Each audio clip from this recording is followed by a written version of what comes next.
Welcome to the courtroom no one asked for, where we don't just defend the cancelled, the controversial, the chronically misunderstood, we give them the damn spotlight.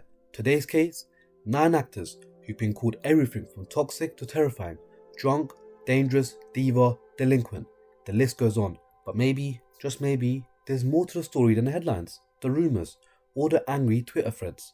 Maybe being a bad boy doesn't mean being a bad actor or a bad human. So before you cast the first stone, hear the defence, because here we don't cancel, we cross-examine. Johnny Depp, once Hollywood's most beloved outsider, now one of its most polarizing figures. Accusations of domestic abuse, legal battles that aired out every dark detail, and a messy spiral from eccentric genius to alleged abuser. Johnny Depp is not just a celebrity, he is a cultural symbol, a man who's played outsiders, misfits and rebels so authentically that we saw him as one of our own. But the very thing that made him iconic, his refusal to conform, is also what made his downfall so public, so divisive and so misunderstood. Let's address the elephant in the room, the Amber Heard case. Depp was accused of being the abuser. The world was quick to take sides, and for years the narrative was one-sided. He lost roles, endorsements and public favour long before any court had reviewed the facts. But when the details did come to the light, during a lengthy televised trial, the picture was far more complicated than many were led to believe. The jury ruled in Depp's favour, not just legally, but narratively. Evidence surfaced showing mutual toxicity, misleading statements from the accuser and audio recordings that shifted public perception dramatically. No, this doesn't make Depp a saint, but it does prove he was stripped of his reputation without due process, long before the truth had any chance to breathe. And beyond the courtroom drama, let's remember the artist. Depp brought to life characters that would live on for generations. Captain Jack Sparrow, Edward Scissorhands, Sweeney Todd. He did not chase blockbusters for money, he chased stories, often sacrificing career security to collaborate with offbeat directors and play weird, beautiful, broken men. He's also been open about his childhood trauma, addiction battles, and the toll that fame had taken on his personal life.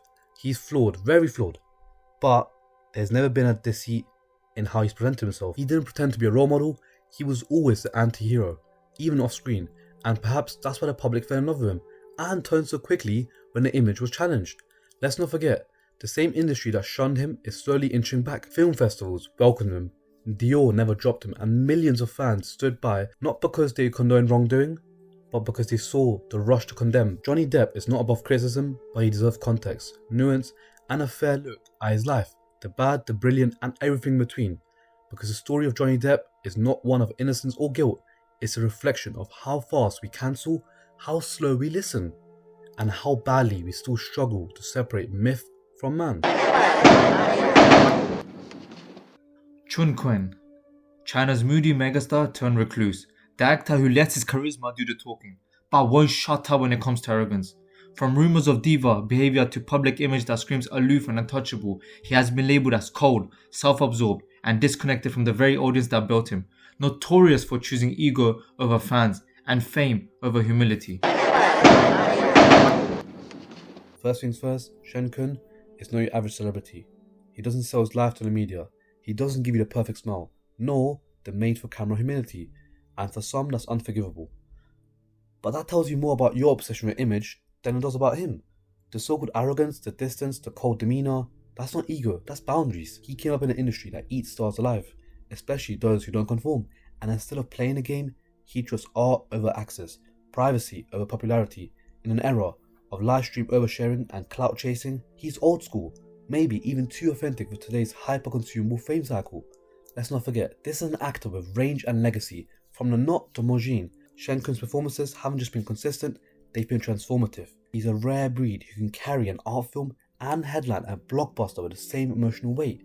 His dedication to craft is undeniable, often immersing himself fully in roles, disappearing from the public eye to prepare a method actor in a commercial world.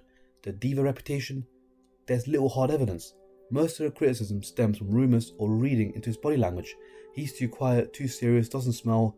That's not diva behaviour, that's introversion into the public eye. As we know, how introverts are misunderstood in celebrity culture, especially in a market like China, where accessibility and sweetness are expected. Now here's the part few mentioned, his influence outside film.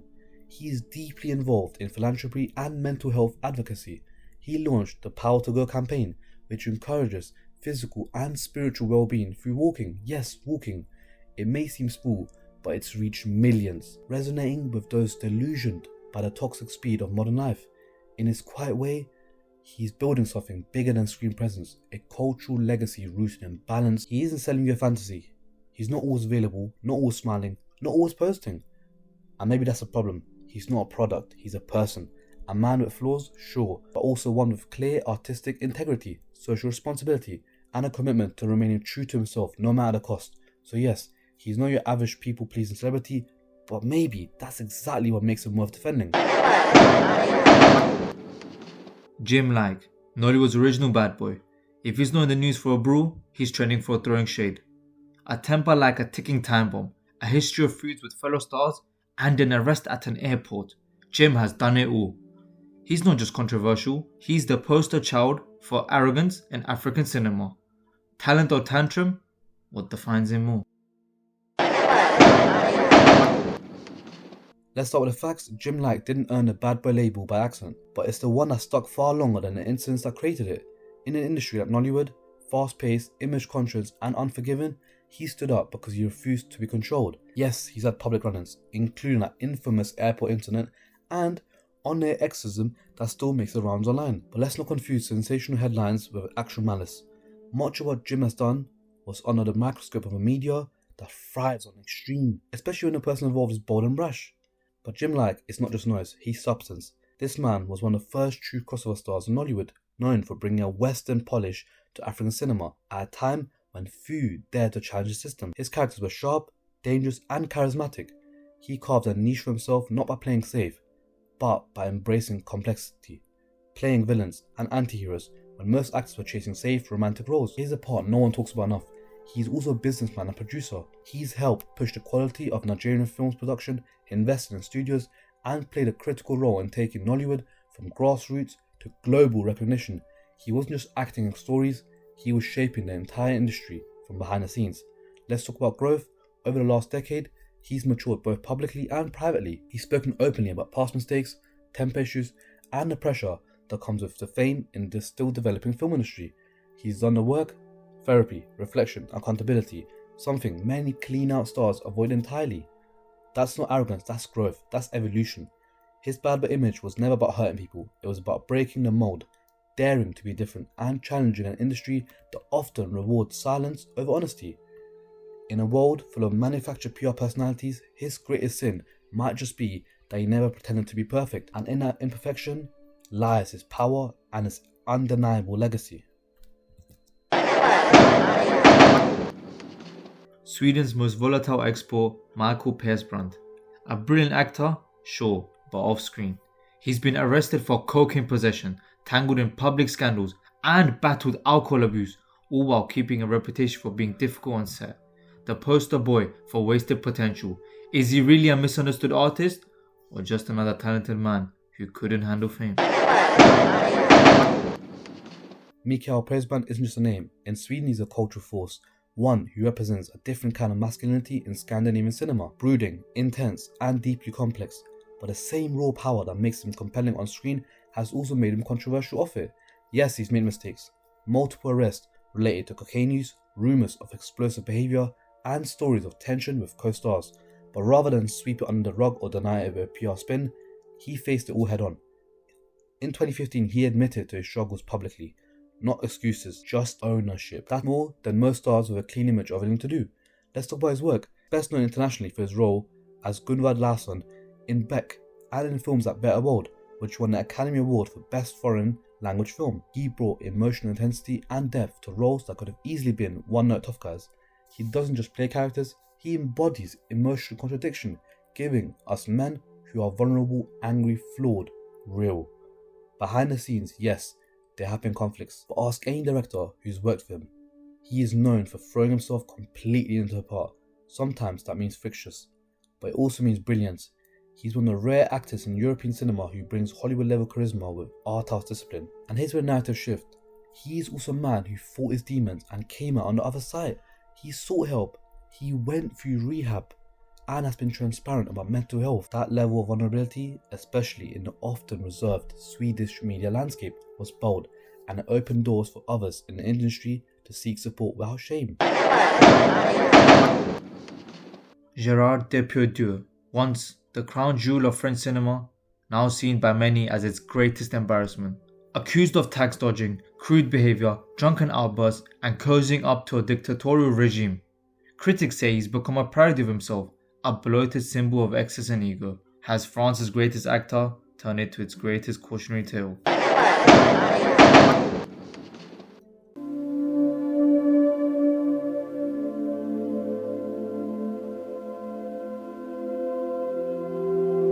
Understand, Gerard? You have to accept this. He was never meant to be clean cut. He exploded into French cinema in the 70s with raw, physical, untamed energy. He wasn't suave, he wasn't polished, he was authentic. A street-born poet of emotion and rage. In movies like Velour, he didn't play characters, he embodied them with a presence so intense it burned through the screen. But fame didn't tame him, it fed the storm. Over the years, he became a lightning rod for controversy. His drinking, his outbursts, his unpredictable interviews. He urinated in a plane cabin. He said wild things about politics. He became as known for chaos as he was for cinema. And then there was the infamous tax exile moment when he left France after being slapped with a super tax on the rich and took Russian citizenship. The headlines painted him as a traitor, but looked deeper, and it wasn't just about money, it was about protest. A statement. He always rejected systems, whether in acting, government or society. His move was brash, yes, but it was also consistent with who he's always been. A man who refuses to conform. Critics say he lost his edge, that's why he became a bloated figure of self-indulgence. But even in chaos, he never stopped working. While others of his era faded or retired quietly, he kept pushing, forming dramas, taking risks, performing on stage. In fact, he's acted in over 200 films across multiple languages and genres.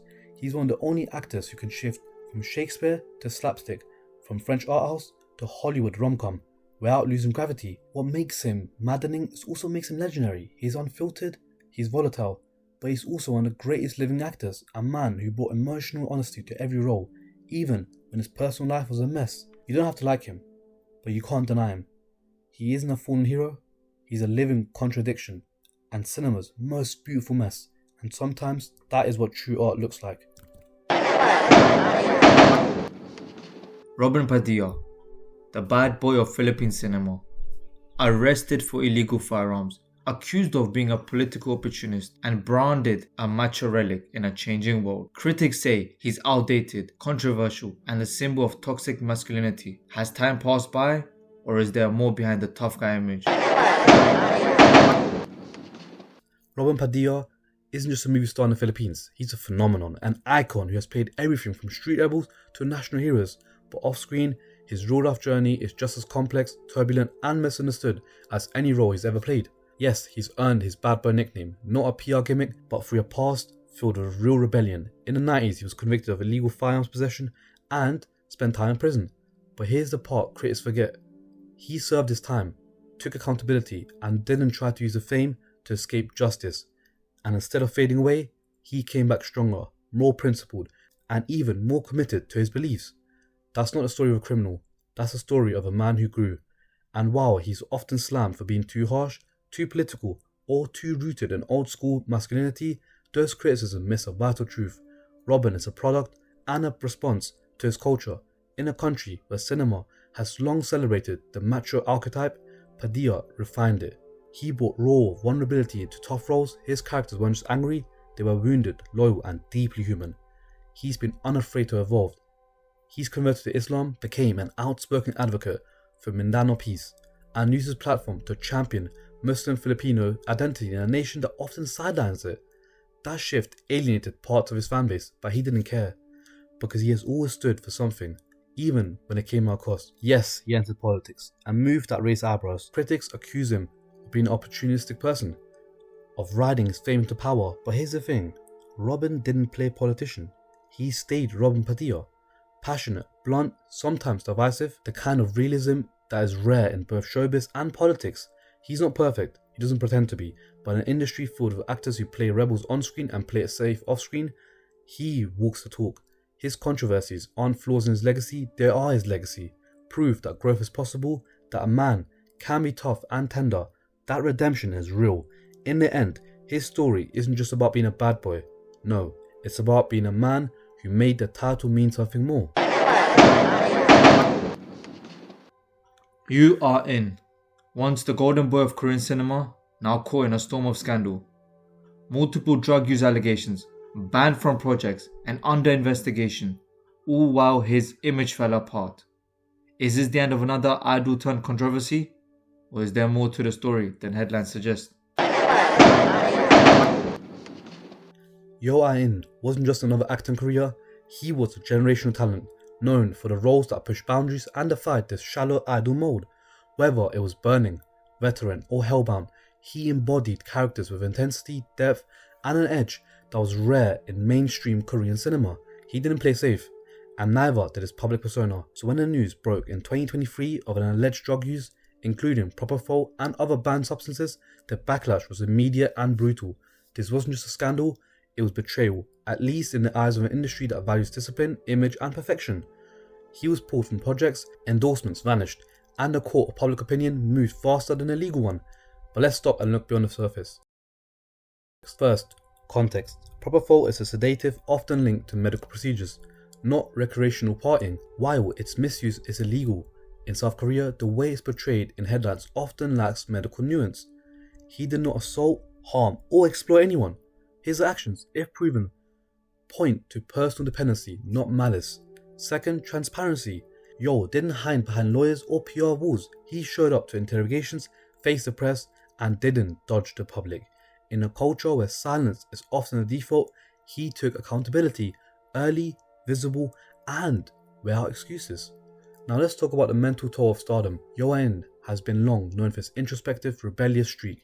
He spoke openly about mental health, societal pressure, and the alienation that comes from being both a celebrity and an artist. His performances weren't just compelling, they channeled his inner chaos into cinema. This isn't a man who chased fame blindly. This is someone who's been navigating internal storms in full view of the public. And even during the crisis, his legacy of work remains untouched. His films and series continue to be critically acclaimed, taught in film classes, and revered by cinephiles worldwide. One scandal, even one as serious as this, does not erase a decade of pushing Korean cinema forward, taking risks no one would. The difference between a villain and a flawed human being is intent. His story is not one of an abuse or exploitation. It's a cautionary tale about pressure, coping, and the price of being vulnerable in a rigid industry. In time, this is not going to be remembered as his downfall, but his turning point. Jean-Claude Van Damme, the muscles from Brussels, who punched and kicked his way to global stardom, and then spiraled. Arrogance, substance abuse, diva behavior, even being blacklisted by Hollywood at one point. Critics say he ruined his own career. Was it self-destruction or something deeper? Jean-Claude Van Damme was never supposed to make it. A Belgian martial artist with broken English and a dream. He fought tooth and nail, literally, to carve out a spot in the ultra-competitive world of 80s action cinema. He didn't have the pedigree, the polish, or the Hollywood connections. What he had was speed, style, and charisma that couldn't be taught. And for a brief moment, he was everywhere. Bloodsport, kickboxer, universal soldier, time cop. Van Damme wasn't just a martial artist, he was an icon for the underdog. Someone who made international stardom feel accessible for outsiders. But then came the fall. In the late 90s, he was labelled difficult, unstable, and washed up. The industry turned cold. The same critics who praised his physical prowess suddenly mocked his accent, his acting, his off-screen antics. He became the butt of the late-night jokes. And yes, he struggled with addiction, narcissism, and unchecked ego. He even admitted to using $10,000 worth of cocaine a week at one point. But here's what separates Van Damme from others who fell. He owned it. He didn't disappear. He didn't blame others. He looked in the mirror and publicly addressed his bipolar disorder, acknowledged his substance abuse, and started the long road back. And not through a slick comeback blockbuster, but through humility. His 2008 meta film JCVD was a raw, vulnerable, deeply honest portrayal of himself. Not as a hero, but as a man broken by fame, addiction, and regret. It stunned critics. Suddenly, Van Damme was discussed not as a punchline, but as an actor, one with surprising depth. And since then, he's remained honest, humble, and shockingly self-aware. No, he didn't regain Arnold or Stallone level fame, but he gained something far rarer, respect, not just as a fighter, but as a survivor of an industry that chews up rebels and spits them out. He didn't fall from grace, he was pushed, laughed at, and written off. But rather than fight the world, he fought his own demons and won. That's not a cautionary tale, that's a redemption arc Hollywood itself could never write better.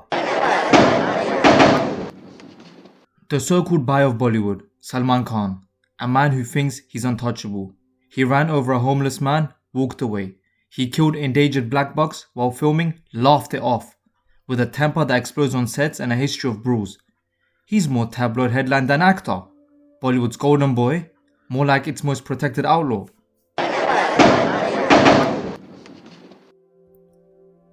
Let's get one thing clear. Salman Khan's image as a bad boy of Bollywood didn't appear overnight. It's been curated, exaggerated, and yes, at times even earned. But to reduce a 30-year plus career to a single incident or personality type is not just unfair, it's lazy. Let's start with the 98 black bus poaching case. Yes, he was accused of hunting endangered black bucks while shooting a film. The legal proceedings dragged on for 2 decades. He was acquitted multiple times, then convicted, then granted bail. It's messy, but here's what people forget. He wasn't alone. Other actors were present. Witnesses changed statements. Evidence was unclear. In any other democratic legal system, this would be called reasonable doubt, not a spoken gun. Critics will say he used his celebrity status to avoid jail, but the same system also dragged him through the courts for 20 years, publicly shamed him, and made him the face of Bollywood's legal trouble. And still, he didn't run.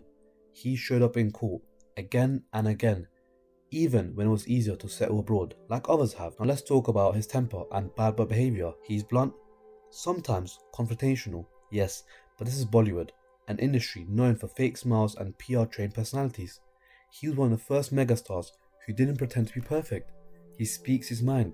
That is rare, and let's be honest, he's had run-ins with paparazzi, altercations on set, and a few viral clips of shouting matches. But if you ask within the industry, he's the guy who gets your first break, who helps actors struggling for roles, who finances films that will never get greenlit. And then there's Being Human, not a vanity project, but an NGO that's helped thousands through medical treatments, education, and disaster relief. Not exactly the behaviour of a man who doesn't care. Let's talk numbers. He's delivered multiple record-breaking blockbusters, carried entire studios through tough years, and remained relevant through 3 decades. His box office draw isn't a fluke, it's a testament to a loyal fan base that just doesn't watch him but believes him. In the end, he is flawed, but real. He made mistakes, but also taking hits others wouldn't survive. He's played the villain in tabloids, but a hero for millions who grew up on his films and for thousands whose lives he's quietly changed behind the scenes. Maybe he's not a clean-cut role model some want him to be, but in a world full of fake apologies and image consultants, his biggest crime might just be that he's unapologetically himself. And there you have it, 9 so-called bad boys, some reckless only headlines, and some just guilty of not playing a PR game. Were they perfect? Hell no. But perfection was never the point. Cinema has always loved rebels, until the real life ones start acting like it off camera. Then suddenly the world wants saints in a business built on sinners. But here's the thing, most of these men gave everything to their craft. Pain, chaos, controversy, it's all part of the performance.